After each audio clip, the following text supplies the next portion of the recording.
Marston's Domain. Hey everyone, Marson here, and today I want to talk about the ARMS Direct that just recently happened because, man, this Direct got me extremely hyped for the game. I was already hyped for ARMS as it is, but I think this Direct got a lot of people on board for this game.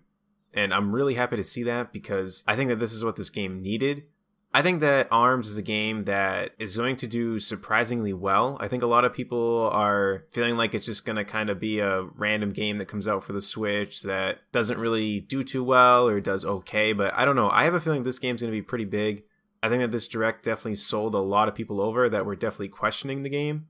I think in general, ARMS has been able to grab people's attention, but not really sell them on the game, and I think that this Direct definitely did that.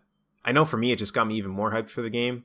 So the way that the Direct started, I thought it was interesting how they went over kind of the origins of the ARMS characters. And I like the way that they did it because they didn't make it really in-depth story-wise. It just kind of was like, yeah, they tried to figure out how they got those arms, and turns out they just woke up and one day they had them, and they don't remember how they got them. So I thought that was really cool because I think this is a game that doesn't really need an in-depth storyline. I think that each character should have some story, but not a lot, and I think that that's what they're kind of aiming towards.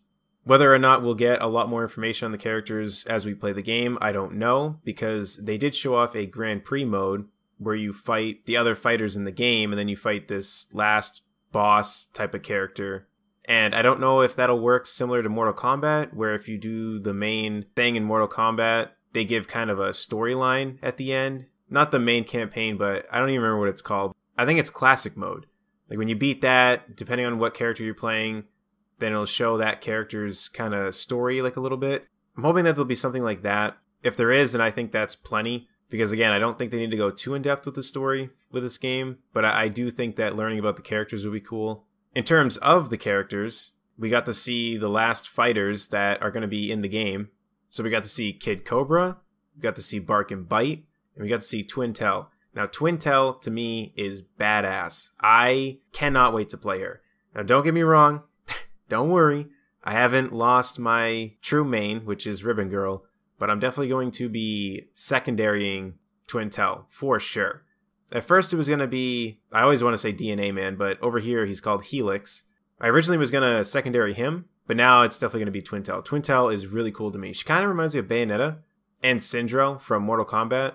But more so Bayonetta with the way that she can slow down people's arms and the fact that she uses her hair to punch. I thought that was so creative, and it just, I don't know, it reminds me of Bayonetta, but she's definitely an original character.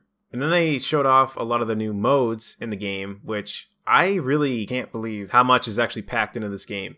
I really thought it was going to be bare bones. As much as I was excited for this game, I really definitely thought that this game was going to be bare bones. I thought it was just going to be like, hey, you do 1v1s, you do 2v2s, you can go online, that's it.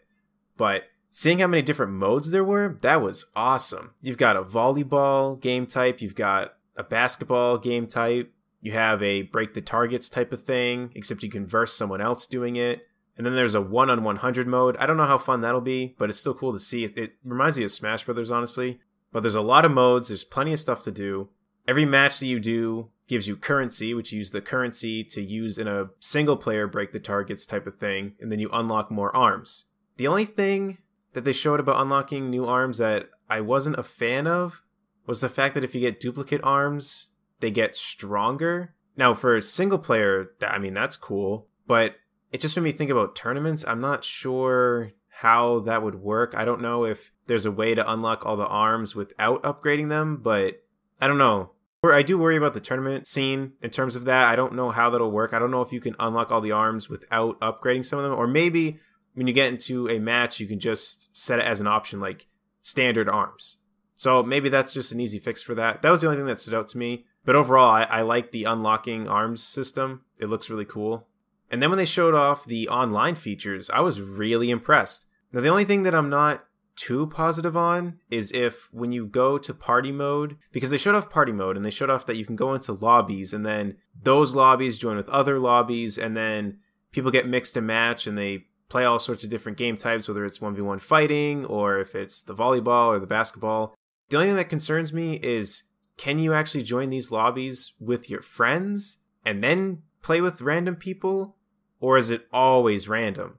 They didn't quite go over that, and they actually didn't show the friends section at all, Like, you could see that there was a friends tab, but they never actually clicked on it. So I hope that with playing with friends, it's not just 1v1 fighting and that's it. Or if you can do the other modes, I do hope that you can join with your friends and also play with random people. Nintendo was always very weird about that. I mean, even in Smash Bros., if you're playing with another friend online and you want to fight 2 random people in doubles, it won't let you do that. You can only play with 2 random people in doubles if you join with someone that's playing at your house, which that always gets really confusing to explain. So hopefully you guys just play Smash Bros. You know what I'm talking about. But I want to be able to play with my friends online and do doubles against random people. I really hope that you're able to do that. So that's the only other thing that really concerned me. But other than that, this game looks incredible. I already thought this game looked amazing, but to see all this extra stuff and to top it all off, the last thing I was waiting to hear, and I couldn't believe they announced it, when they were talking about the demo, like the test punch thing, I was somewhat expecting that, honestly, the way that they started kind of alluding to that there'd be a test punch.